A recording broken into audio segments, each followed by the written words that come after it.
Hello, everyone, and welcome to today's Business Builders Podcast. I'm so excited. We've got Alex Fisher back with us again. Alex, as you know, is an entrepreneur and technologist. So, Alex, welcome to the program. Thanks, Tom. Good to be back. Alex, I know some of us didn't have the pleasure of listening in on the last podcast with you, but could you tell us a little bit about your background and what you do, and we'll go from there. Sure. Yeah. So I've been a computer nerd most of my life. I still am. But really, I've got a background in computer engineering, and kind of at the same time, I've rode the tech side of things. I've also built up a lot of experience with startups and business, and so I started a computer consulting repair company when I was in high school, and then graduated from college, started briefly started another startup with some professors and groups of friends, and so plenty of failures, lots of good experience at low stakes. And then eventually I got laid off in the Great Recession, and I made a go at starting a small software shop in Northville, Michigan. And so I did that about for 7, 8 years. And then in about 2016, I sold that company to focus on something called blockchain, specifically a technology called Ethereum. So I've been focused on Ethereum and blockchain for the last 6 or 7 years now, and I spent half my time on that up until about 2 years ago. I had a friend from the Ethereum community mentioned that he had invested in a private space company, and I had heard of SpaceX and followed NASA. I wanted to grow up in the 80s. I wanted to be an astronaut when I was a kid, until I realized I was going to probably be 6'5" and probably wouldn't fit the criteria to be an astronaut. So I went the engineering route and business route. But I always kind of kept, as I look back, I always kind of kept an interest in, space and science, and I would follow what NASA was doing and the Mars rovers and SpaceX landing rockets for the first time and stuff like that. So looking back now, I've always been interested in outer space and exploration. But I had this opportunity to do an investment. I'd never done an angel investment before. And so I decided to take a week or two to try to maybe not learn everything, certainly not everything, but figure out what I didn't know, and then begin learning that. And so after a couple weeks doing a deep dive, I was blown away at the amount of companies, startups, activity in commercial space, or what I learned was really now called something called new space. And as I got deeper into the rabbit hole, I found my way into different space communities, everything from founders to angel investors to venture capitalists to different space funds. And I spent the last 2 years doing a lot of different investments in these different companies, meeting with people, networking. And so I got to the point where people started, taking interest in my interest. And I'm just really excited to, spend a little bit of time today to, share with you, what is new space and what's happening there, and looking forward to the conversation today. Excellent. And that leads us to our first question. So maybe you could kind of dive into what new space is and why you're so excited about it today. Yeah, so there's there's different definitions out there. Some people might call it space 2.0 or space 3.0, and I don't know if what we call it matters, but I'll kind of describe it at a high level. Everyone's seen the Apollo moon landings. People have seen things like Mars rovers and satellites. People use their cell phones. We use all sorts of things in our day-to-day lives, whether it's the weather report or GPS. There are all sorts of things in our life that are influenced by the last 50, 60 years of space exploration and technology development. And those are great things. They're not going away, and they continue to develop.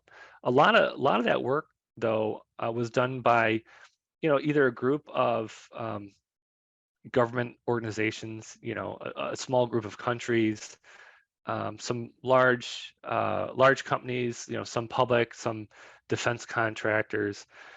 In the first kind of 50 years of space, it was kind of limited to that. So you might be working at an academic institution or NASA or Department of Defense, and they've done amazing work, and they will continue to do amazing work.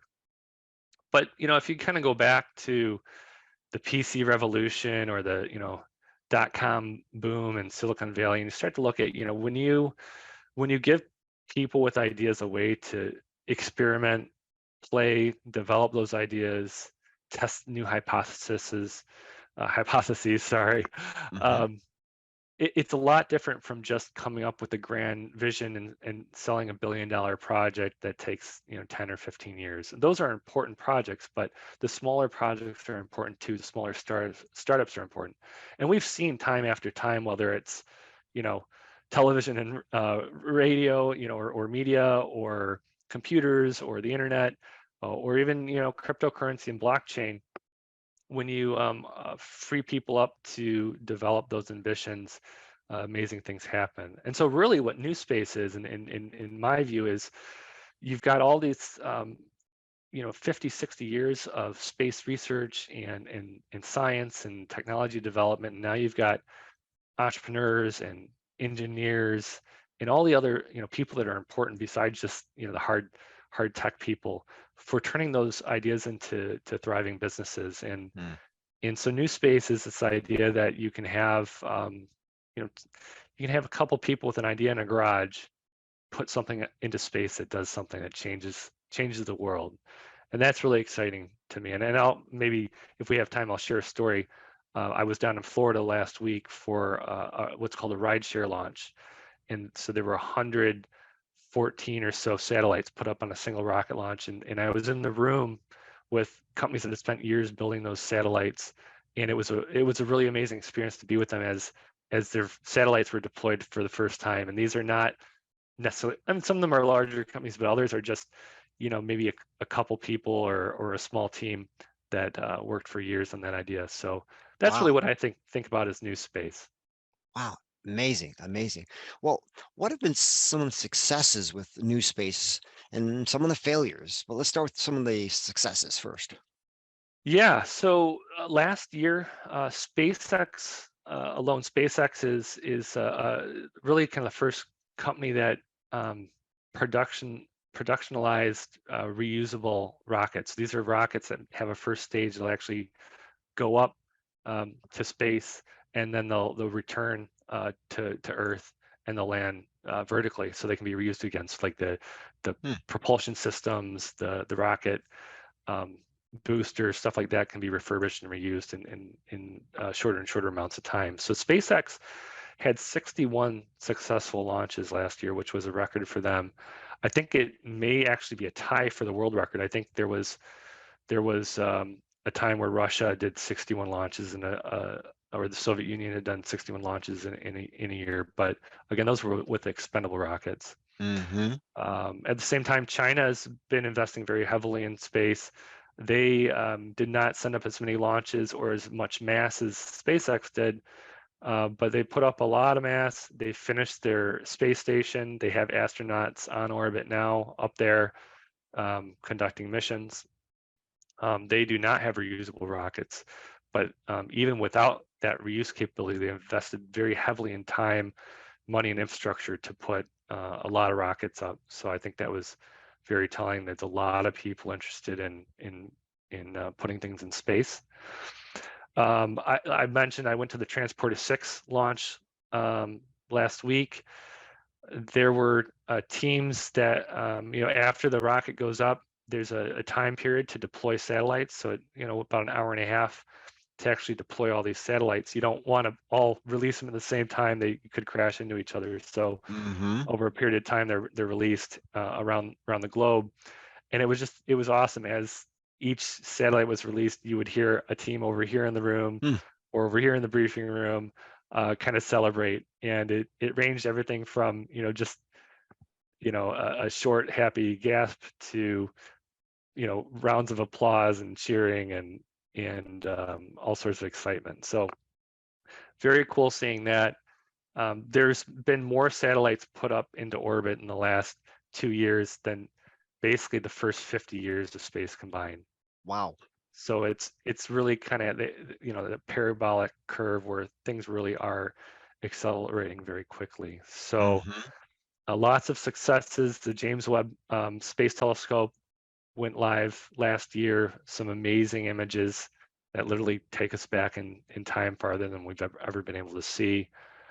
And there's tons of things that don't come to me off the top of my head, but just really amazing developments from science to technology and across the board.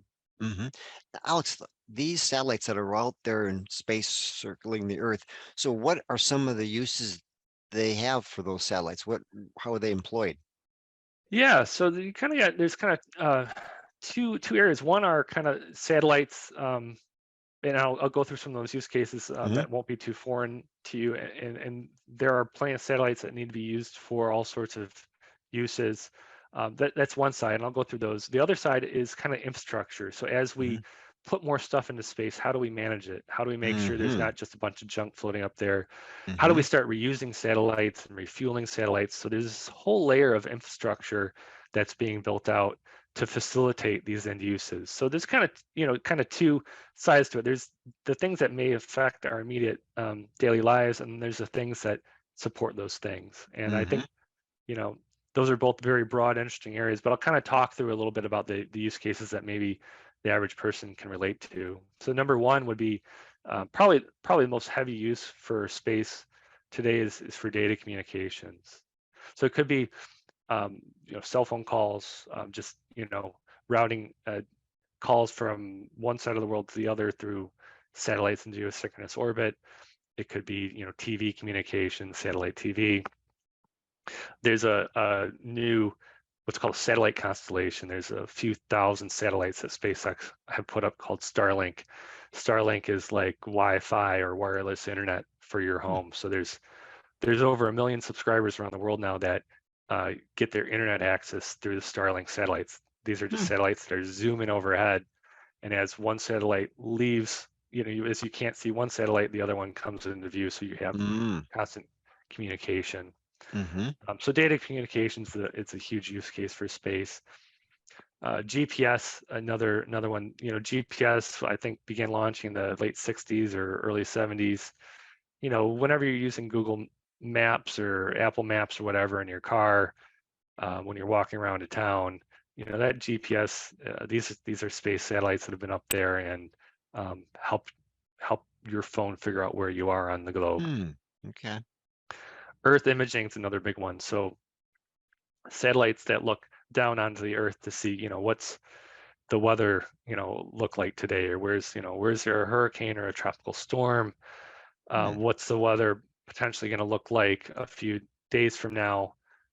Is there CO2, or methane being released from oil fields in the Middle East? There's all sorts of interesting data we can collect Hmm. about the Earth. And really, when you look at kind of maybe environmental movement or green movement, it really was, I think, some of those first pictures from space, decades ago that kind of showed the planet and allowed us to start monitoring some of those things that really brought the spotlight Hmm. onto those needs.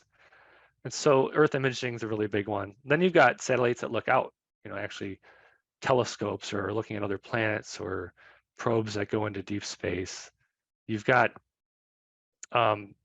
actually probes on the way to the moon right now. There's a mission that was just launched last month. The iSpace lander mission is literally on its way to land on the moon.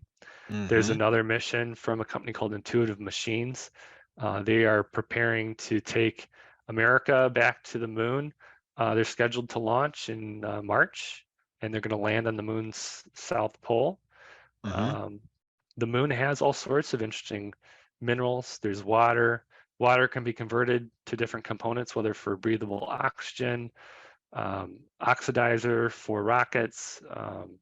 Hydrazine rocket is another component of rocket fuel. There's all sorts of interesting things you can do with water and water ice in space. Hmm. And so, yeah, that's just a sampling. I've probably Wow. just touched the tip of the iceberg, but there's all Hmm. sorts of interesting things we can do with space that become more and more important in our daily lives. Yeah, that makes sense when you start to talk about GPS and the everything we're using from our phones and our apps, and how this all ties into this network of satellites that are part of this commercial space. Now that makes sense. That makes more sense than ever. Well, let's take a look at this. What have been some of the failures with this? We talked about the Yeah, good things. What are some of the failures? yeah. There's a very simple, basic saying in the space industry, and that saying goes something like, "Space is hard," Hmm. and and unfortunately, space is hard. Some companies and countries make it look really easy. Notably, SpaceX. 61 launches in a year is just like that's more than a launch a week. Like that is an amazing Mm-hmm. cadence. But just recently, this week, yesterday, there was a new rocket company called ABL that did their first rocket launch. They've been delayed to weather and like issues on the launch pad over the last few months, but they finally got their rocket off yesterday, and it failed after launch, and I think they Oh boy. exploded it or something. So it's pretty common to have your first launch end in failure. Hmm. But it was not only disappointing just because it was their rocket, but it's compounded by the fact that there was another launch a couple days earlier, a few days ago. Virgin Orbit is a company that uses a large Virgin 747, like a Boeing 747 jet that has a rocket on its wing, flies up to 35,000 feet, releases the rocket turns on, and then takes satellites to space. So they've launched, I think they've had 2 or 3 or 4 missions previously. They have gotten satellites to space before. This mission, though, was their first mission from the United Kingdom. This was the first mission to put satellites into orbit from British soil. So it was pretty unique mission. It's not only a first for the UK, but for Europe. And unfortunately, after that second stage began burning, some issue happened and the rocket was lost and it crashed into, I think, just off the west coast of the Canary Islands or Africa. So 2 failures in 1 week Hmm. it's unfortunate, but it's the reality of space. It really is still a hard, challenging thing. Mm-hmm. So they're continually having their fair share of failures, and that's something that's part of the landscape. I guess it will continue to be so. Yeah, and there were payloads on that Virgin flight. I think there were probably 5 or 6 satellites on there, and there were teams that Mm, had spent a good amount of time building those. So it's always disappointing. I'm familiar with at least one of the teams I've followed for the last couple of years. So mm-hmm. that you plan for that. That goes with Mm-hmm. the territory. It's not the end of the line, but that's just how it goes sometimes. Right. I can imagine. All right. Well, how about this? When it comes to looking at the future, what's in store for commercial space as you look into, and let's just keep it very focused on the next year, in this year, 2023. What do you see that's going to be happening? Yeah. So 2022 was awesome, and I Hmm. barely shared anything that happened. There was so much interesting stuff that happened last year, but in this year, I think it's gonna be bigger, better, more amazing things happening, and great successes. I'm sure there'll be more failures as part of it too, but that's part of it. So just off the top of my head, what I'm probably most excited about this year is SpaceX is currently has been developing and is building the largest rocket in the world called Starship, Hmm. and Starship, along with the Super Heavy booster down in Boca Chica, Brownsville, Texas area. They've been working on this um, very heavily for the last couple of years, and it has a chance at finally being tested and launched into orbit. Um, I think as soon as next month, maybe March. It could take a lot longer than that though, but I think Elon had just posted the other day he thinks there's a real chance of it happening. And I follow along. There's webcasts where you can go to a live webcast. A group called NASA Spaceflight follows. They have cameras 24/7 where you can see what they're doing down at Starbase Wow. on YouTube. Hmm. So I keep pretty close eye on it, and you can see like they are getting really close. There's a fully stacked rocket that's in theory capable of 100 metric tons to low Earth orbit. Like, it's an amazing amount of mass Wow. for eventually a very low price. So I'm most excited about Starship going to space this year. Mm-hmm. Other things I'm excited about are more startups getting their first satellites into orbit. Things like we talk about the cloud or cloud computing. Well, there's actually companies trying to put cloud computing in the cloud, so to speak, literally compute units in space. And there's so much data, like from Earth observation satellites and communications, that really the bottleneck is moving data back and forth from space to the ground. Hmm. So having ways where you can maybe process that data in low Earth orbit, kind of distill it, and then just move the important parts, up or down, all sorts of interesting infrastructure like that, that I'm excited about. As I mentioned earlier, there's a number of missions. Like, there's like 20 missions planned to the moon right now that most people don't know about. Are these are going to have any people on these missions, or is it mainly just rockets? Right. So this year there's potential for a moon mission with people going around the moon. Mm-hmm. NASA also has one planned for a couple years from now, called the Artemis missions. There is a mission called Dear Moon, very successful Japanese billionaire had invested in SpaceX about 4 years ago, and they just announced, I think a month or so ago, there's a group of, I think, 10 or 12 artists that are going to go on this moon mission to go around the moon on Starship. That, I don't know if it's not guaranteed to happen this year, but there's a potential that could happen this year. Mm-hmm. But most of the missions are robots. They're either landers or rovers, or even some interesting things in between. There's one kind of lander that's going to have a device that'll actually kind of like hop around the moon. So it's like a hopper. Hmm. And so I'm really excited about the moon missions. Um, it's called the cislunar economy. So beginning to go back to the moon, finding minerals, doing science, moving data and devices and people back and forth between the moon and Earth really is the first step towards becoming an interplanetary species. So it's really Hmm. exciting to see us go back to the moon this year. Yeah.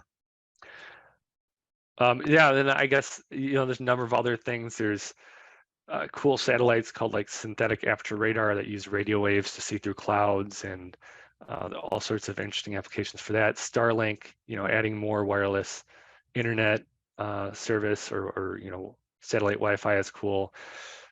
Satellites that talk directly to your cell phone. So if you're in a dead zone or the middle of the ocean or a desert, Hmm. Mm-hmm. Apple just released. They were the first to market with a cell phone emergency messaging system that uses satellites. Hmm. So if you're out in, 75% of the Earth is covered with water. There aren't cell towers in most of the planet. So Right. Huh. opening up accessibility to communications across the world is pretty interesting thing that's developing very heavily this year. Wow. That's exciting. There's just so much happening.